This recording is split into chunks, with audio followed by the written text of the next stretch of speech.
Me now to discuss all of this, Republican Senator Bob Corker, chairman of the Foreign Relations Committee and the pride of Chattanooga. Senator, thanks for being here. I want to get to that Brexit vote in a sec.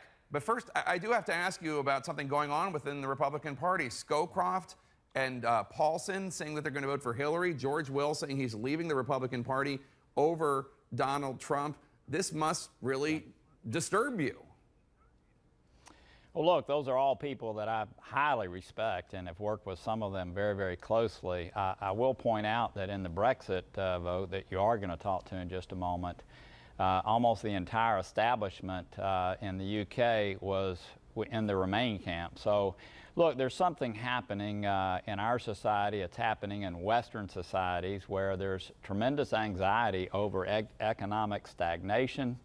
The whole issue of refugees and immigration that's changing the context of countries, and then this faceless bureaucracy that's not really responding to people. And so the genius of what's happened with the candidacy of Donald Trump is he has given voice to that, just as was given in the UK recently. And the question is, can you take that and do something that's very, very constructive for our country? So I understand there's a lot of turmoil, a lot of people taking different positions. Those are people that I respect.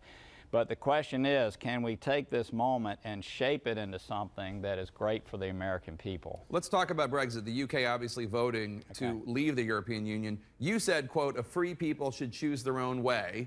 But given that the vote threw financial markets into chaos, sent it down tumbling more than 600 points, do you think that the Brits voted the right way? Was this the wise path?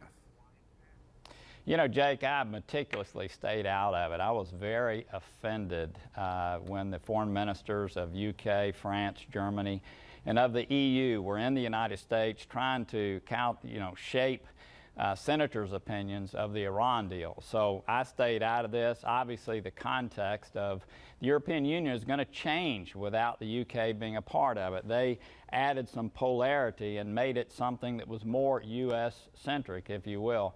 On the other hand, I'd be less than honest if I didn't say that this creates, for me, some anticipation and a degree of excitement in that if seeing what has happened there can cause Western civilization, if you will, to realize that the direction we're going is not a good direction. I think it's our job to make something good out of this. To make comments about them going to the back of the queue, sort of sophomoric threats, I mean, the fact is, if anything, my guess is the response of the American people is going to be to draw closer to Great Britain, to United Kingdom, or whatever is left of that. So, look, it's our job to make something happen out of this that is very good. My sense is we're going to be able to do it, and it's going to take a long time, Jake. I mean, you're talking about one country dealing with 27 countries that in some ways are dysfunctional.